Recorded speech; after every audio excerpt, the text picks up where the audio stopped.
Hello my dear students.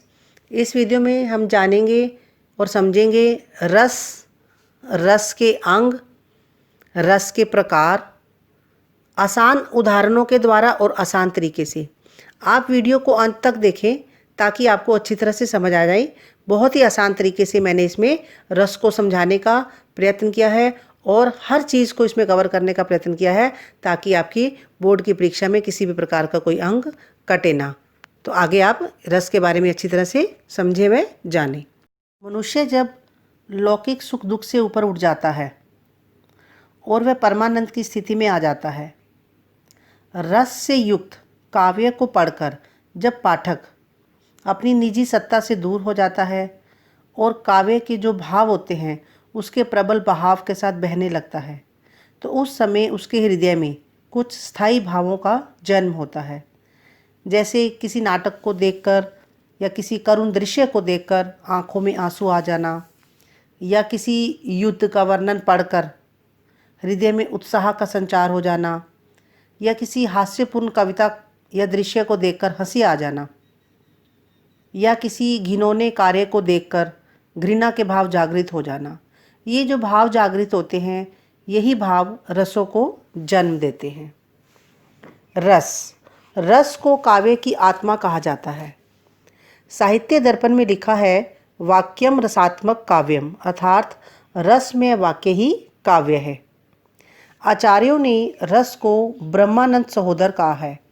आचार्य भरत मुनि ने लिखा है, विभावा अनुभाव व्यभिचारी संयोगाद्र रस निष्पत्ति। विभाव, अनुभाव अर्थात और व्यभिचारी भावों के संयोग से ही रस की निष्पत्ति होती है। तो हम इस प्रकार संक्षेप में कह सकते हैं कि किसी कविता, कहानी, उपन्यास, नाटक इत्यादि को पढ़ते, सुनते और देखते हुए जिस आनंद की प्राप्ति होती है उसे रस कहते हैं।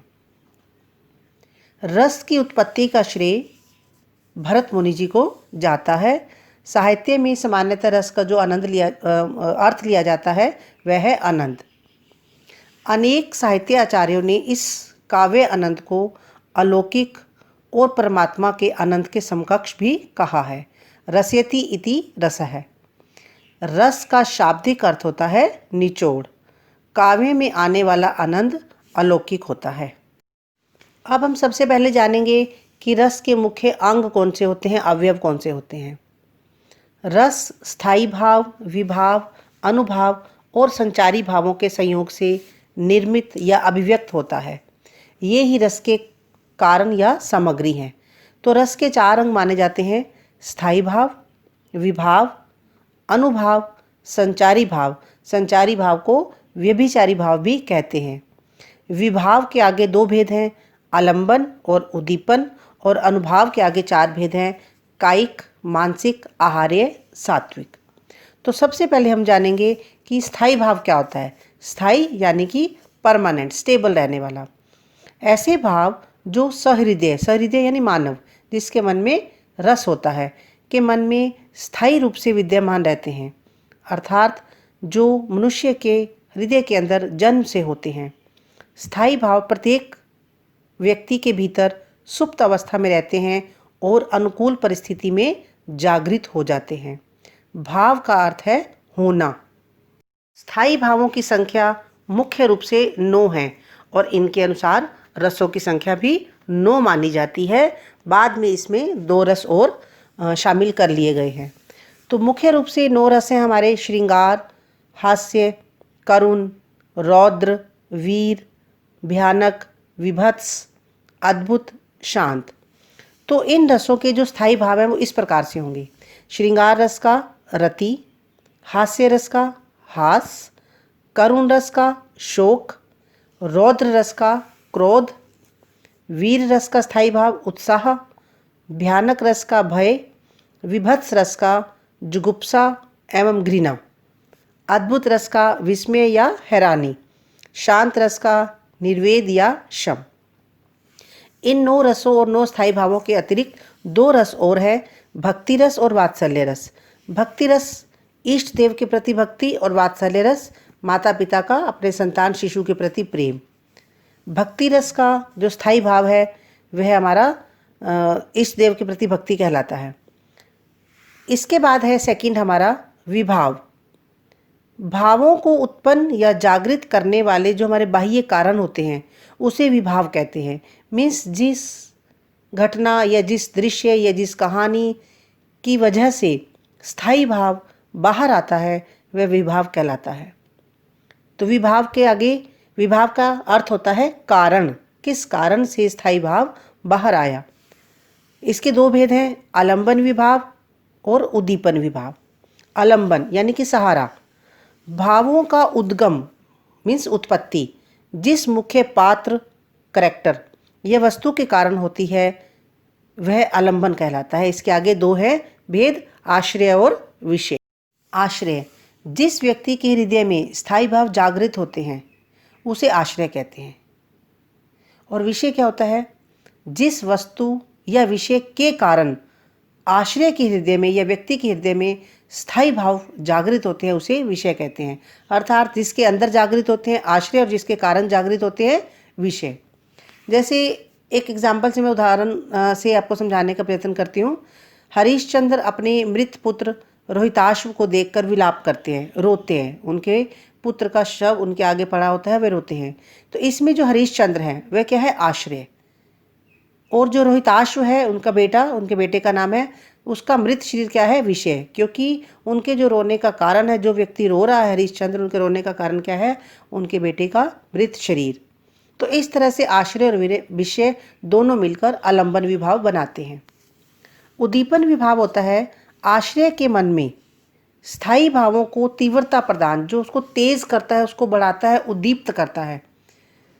जो विषय चेष्टाओं और वातावरण को उद्दीपन कहते हैं। जैसे अब युद्ध में जाते समय, युद्ध का कोई दृश्य है, युद्ध में जाते समय बजते हुए बाजे, सैनिकों की जय जयकार, हुंकार आदि उद्दीपन है।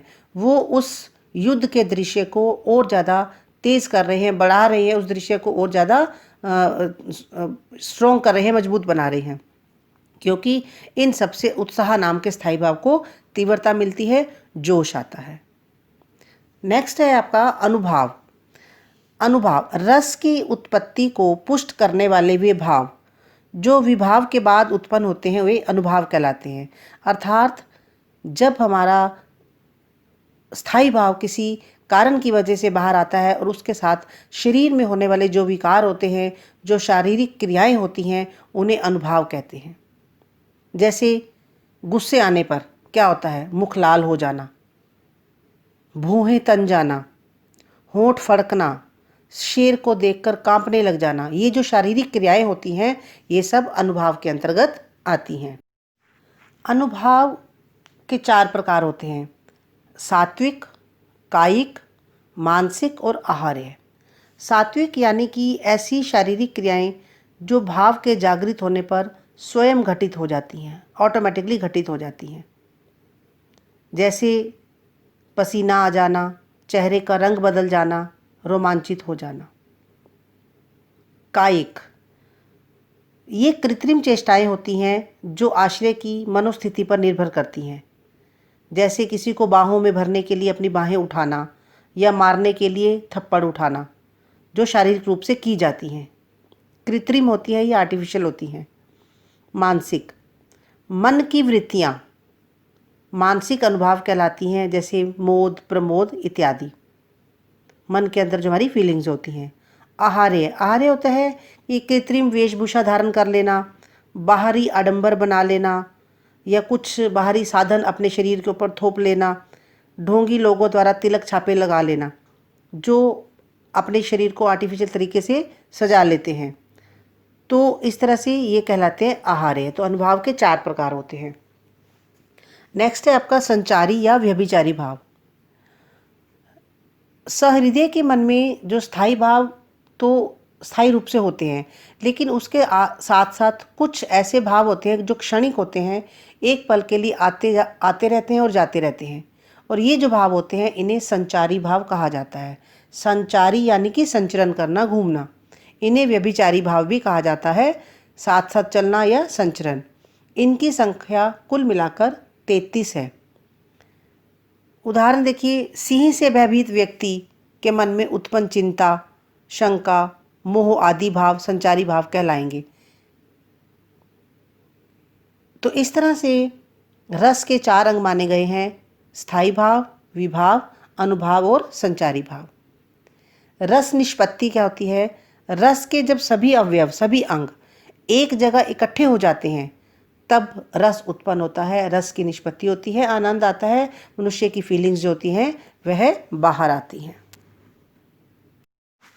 आगे हम पढ़ेंगे बेटे रस के भेद। रस के मुख्य रूप से 9 भेद हैं और उसमें 2 रस और शामिल कर लिए गए हैं, तो अब इनकी संख्या 11 हो गई है। तो रस के प्रकार इस प्रकार हैं, मैंने आपको पहले भी वीडियो में स्टार्टिंग में बताया था कि रस कौन कौन से हैं और उनके स्थायी भाव कौन कौन से हैं। तो सबसे पहले हम करेंगे श्रृंगार रस। श्रृंगार यानी कि ब्यूटिफिकेशन, सुंदरता। श्रृंगार रस का जो आधार है वे स्त्री पुरुष का आकर्षण है। नायक और नायिका के प्रेम को देखकर श्रृंगार रस उत्पन्न होता है और यह सृष्टि का सबसे व्यापक भाव है जो सभी प्राणियों के अंदर पाया जाता है। हर प्राणी के अंदर श्रृंगार के प्रति एक आकर्षण होता ही होता है। श्रृंगार रस का स्थायी भाव है रति। इसके 2 भेद माने गए हैं आगे, एक संयोग श्रृंगार और एक वियोग श्रृंगार। संयोग मीन्स जुड़ना।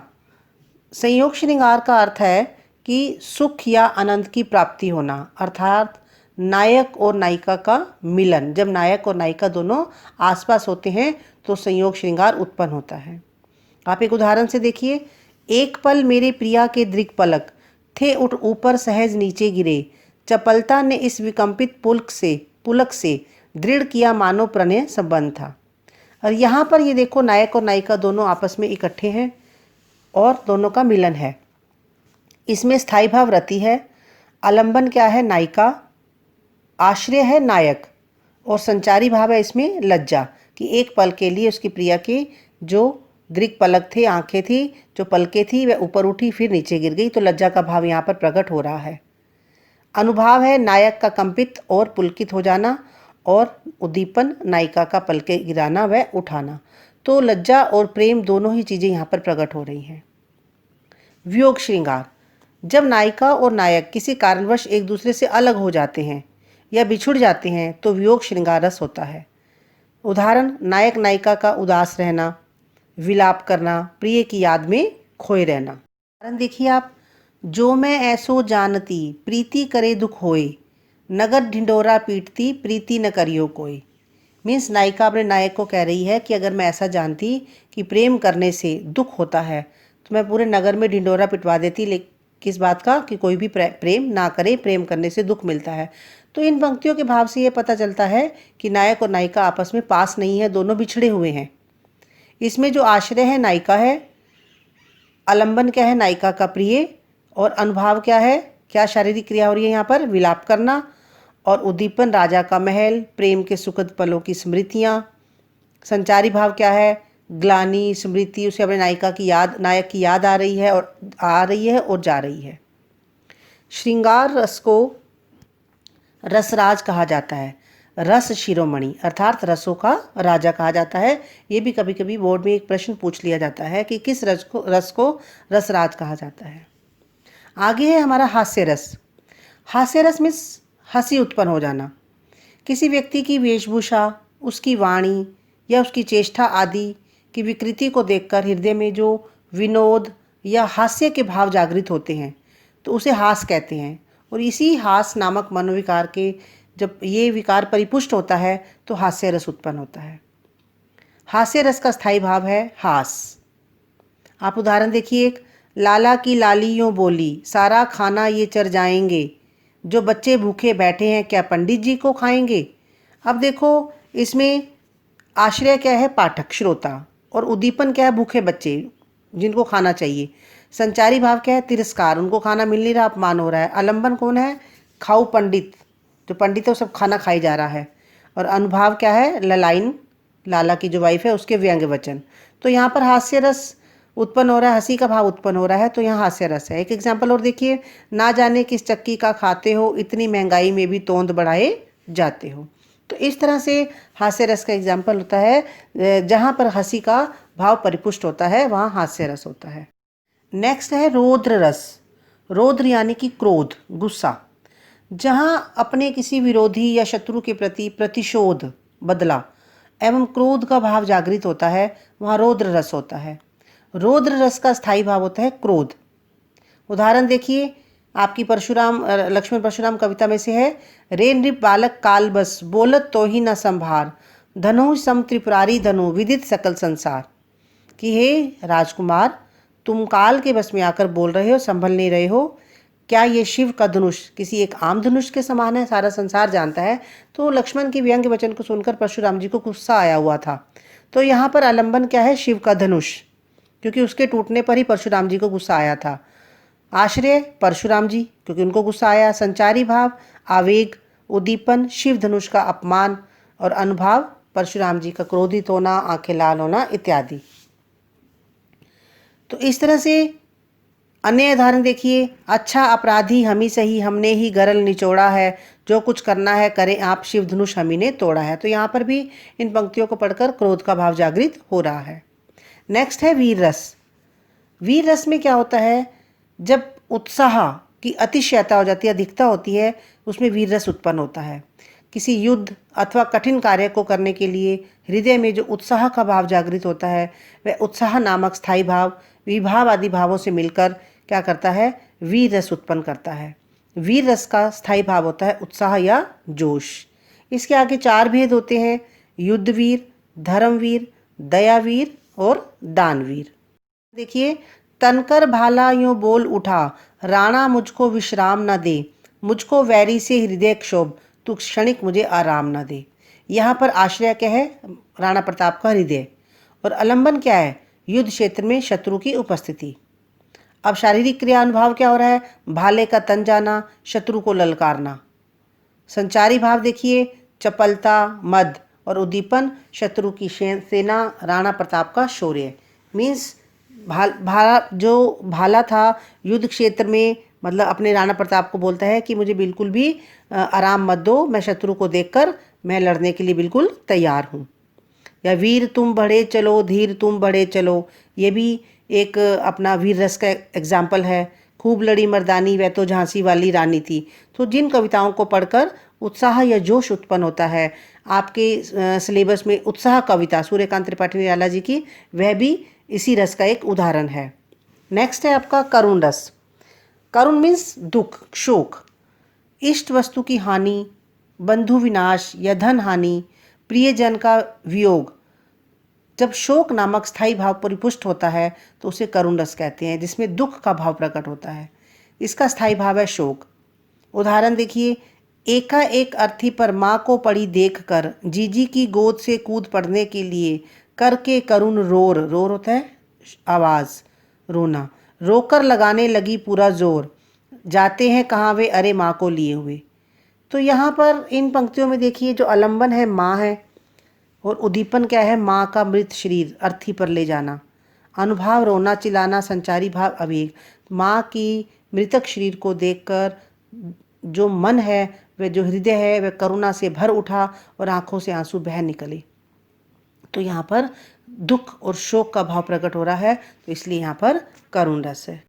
करुण रस का अन्य उदाहरण देखिए, मेरे हृदय के हर्ष हा, अभिमन्यु अब तू है कहाँ। मीन्स अभिमन्यु की मृत्यु के पश्चात ये शब्द बोले गए। या अगला उदाहरण देखिए, ए मेरे वतन के लोगों, बड़ा ही कॉमन सा है ये, ज़रा आँख में भर लो पानी, जो शहीद हुए हैं उनकी ज़रा याद करो कुर्बानी। तो यहाँ पर भी करुण रस का भाव पैदा हो रहा है। नेक्स्ट है आपका भयानक रस, जहाँ डर का भाव उत्पन्न होता है, जहाँ भय या डर स्थायी भाव पुष्ट और विकसित हो। भय की अधिकता में भयानक रस की उत्पत्ति होती है। इसका स्थायी भाव है भय। एक और अजगरी लखी, एक और मृगराई, मतलब एक और सांप अजगर को देखा और एक और शेर को। विकल बिटोही, व्याकुल जो यात्री है, बीच ही परियो मूर्छा खाई, वो वहीं पर ही बेहोश होकर गिर पड़ा। तो आप यहाँ देखो, यहाँ डर का भाव उत्पन्न हो रहा है अजगर और शेर को देखकर। आलंबन यहाँ पर अजगर और सिंह भय के आलंबन है। आश्रय कौन है, यात्री, क्योंकि डर उसे लगा है। उद्दीपन क्या है, उन्होंने यात्री ने जब अजगर और सिंह की डरावनी आकृति देखी। अनुभाव, यात्री कांपा, पसीना पसीना आया, बेहोश हो गया। तो संचारी भाव क्या था, कांपना और आवेग। तो इस तरह से जहाँ भय उत्पन्न होता है, वहाँ भयानक रस होता है। नेक्स्ट है आपका अद्भुत रस। अद्भुत मीन्स हैरानी, विस्मय। जिन वस्तुओं का वर्णन सुनकर अथवा देखकर आश्चर्य उत्पन्न होता है, वहाँ अद्भुत रस की निष्पत्ति होती है। अद्भुत रस का जो स्थायी भाव है वह है आश्चर्य या विस्मय। उदाहरण देखिए, अखिल भुवन चर अचर सब, हरिमुख में लखीमात, चकित भई गदगद वचन, विकसित दृक्पुलकात। मीन्स कहने का मतलब यह है, यहाँ पर आलम्बन क्या है, कृष्ण का मुख। श्री कृष्ण के मुख में जब माता यशोदा ने पूरे ब्रह्मांड को देखा तो वह चकित रह गई। और आश्रय कौन हुआ, यशोदा माता। अनुभाव हैरानी का भाव, विस्मित होना। संचारी भाव क्या हुआ, शंका चिंता भी, ये क्या हुआ, पूरा ब्रह्मांड कृष्ण के मुख में कैसे दिखाई दे रहा है। और उद्दीपन, मुख के अंदर अखिल भुवन का, ब्रह्मांड का, संसार का दृश्य। तो यहाँ हैरानी का भाव उत्पन्न हो रहा था, इसलिए यहाँ पर अद्भुत रस है। आगे है आपका विभत्स, घृणा। विभत्स रस, किसी अत्यंत घृणित या अरुचिकर, जिसे पसंद नहीं करते वस्तु को देखकर या सुनकर मन के अंदर जब घृणा का भाव उत्पन्न होता है तो वहाँ विभत्स रस होता है। इसका स्थायी भाव है जुगुप्सा या घृणा। अब उदाहरण से समझिए, सिर पर बैठियो काग, आँख दो खात निकारत, खींचत जीभहि सियार, अतहि आनंद उर्धारत। मीन्स जंगल के अंदर कोई शव पड़ा है, कोई डेड बॉडी पड़ी हुई है, कौवा उसके सिर पर बैठकर उसकी आंखें निकाल कर खा रहा है, जो सियार है वो उसकी जीभ निकाल कर खा रहा है और उन्हें आनंद आ रहा है। मतलब जो जंगली जानवर हैं वे उस डेड बॉडी को खोद खोद कर खा रहे हैं। तो यहाँ पर अपने आप ही घृणा का भाव मन के अंदर आ रहा है। तो आलम्बन क्या है, शमशान भूमि पर क्षत विक्षित शव। अनुभाव हो गया, हम नाक मुँह सिकोड़ेंगे जब हमें घृणा का भाव पैदा होगा, घबराहट। संचारी भाव ग्लानि। उद्दीपन हो गया, मांस नोचना, काटना, खाना आदि। तो इस तरह से यहाँ घृणा का भाव उत्पन्न हुआ है, तो यहाँ विभत्स रस है। नेक्स्ट है आपका शांत रस। शांत के शब्द से ही पता चल रहा है शांति प्राप्त हो जाना। तो जब संसार की वस्तुओं के प्रति वैराग्य का भाव उत्पन्न हो जाता है तो उस समय शांत रस प्रकट होता है। शांत रस का स्थायी भाव है निर्वेद या शम। उदाहरण देखिए, मेरो मन अनत कहाँ सुख पावे, जैसे उड़ी जहाज को पंछी पुनि जहाज पे आवे। मेरो मन अनंत कहाँ सुख पावे, मेरा मन कहीं अन्यत्र और कहाँ सुख पाएगा। जिस तरह से जहाज का पंछी जहाज से उड़कर दूर चक्कर लगाकर वापस आकर जहाज पर ही बैठ जाता है तभी उसे शांति मिलती है, तो मेरा मन भी ऐसे ही कहीं और सुख नहीं पाएगा, प्रभु चरणों में ही सुख प्राप्त करेगा, शांति मिलेगी। तो यहाँ पर आलम्बन है संसार की निस्सारता, संसार से मोह इत्यादि छूट जाना। आश्रय हो गया भक्त। अनुभाव क्या हो गया, भक्ति से ओतप्रोत होकर सिर झुका लेना। संचारी भाव क्या हुआ, खुशी हुई उसको शांति प्राप्त होने पर। और उद्दीपन श्री कृष्ण की सुंदर छवि को देखकर और साथ में जहाज का पंछी। तो इस तरह से शांत जब मन हो जाता है, सेटिस्फाइड हो जाता है, तो वहाँ पर शांत रस होता है। नेक्स्ट है वात्सल्य रस। वात्सल्य रस संतान के प्रति जब अगाध प्रेम, छोटे शिशु के प्रति खास तौर पर, उसकी चेष्टाएं, उसकी बोली, उसकी कोमलता या उसकी सौंदर्य के कारण जो स्नेह उत्पन्न होता है माता पिता के मन के अंदर, तो वहाँ वात्सल्य रस होता है।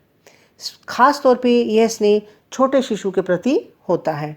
इसका स्थायी भाव होता है माता पिता का संतान के प्रति प्रेम। उदाहरण देखो, मैया मैंने माखन खायो, ग्वाल परे ये सक सबे मिली, मेरे मुख लपटायो।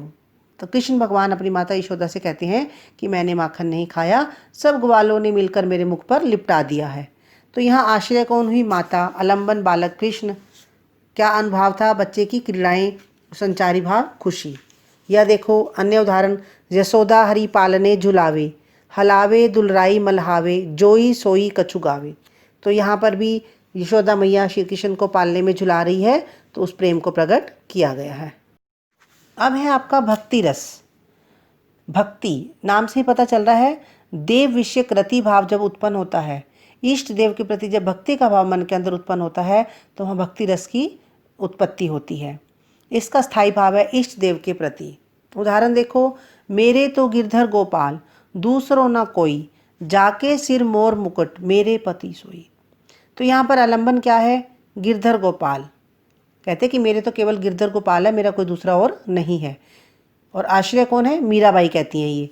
और अनुभाव भजन गाना, हाथ जोड़ना, उद्दीपन क्या हुआ? श्री कृष्ण की मोहनी मूरत और संचारी भाव, मोह या लज्जा।